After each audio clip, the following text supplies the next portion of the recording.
In this video, I'll show you how to replace the battery in a 2018 Citroën Dispatch key fob. The whole process is very simple. You'll need a flathead screwdriver.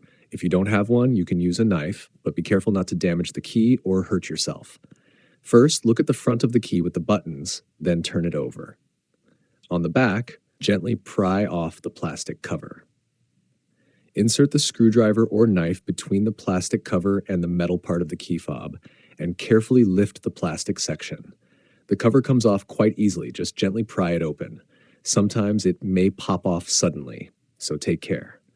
Once the cover is removed, you'll see the battery, which is very easy to access. Now use the screwdriver or knife to carefully remove the battery. There is a small retaining clip on one side, so it's best to lift the battery out from that side. Pay attention to how the battery is installed. The plus side and the markings are facing outward. The battery type is CR2032. To install the new battery, first slide it under the lip, then press it down until it clicks into place. Finally, refit the cover. Press it in on one side first, then press down the rest of the cover. When everything sits flush and properly aligned, it means the cover is correctly closed.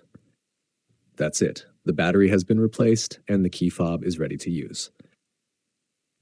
Thanks for watching, and I hope this video was helpful.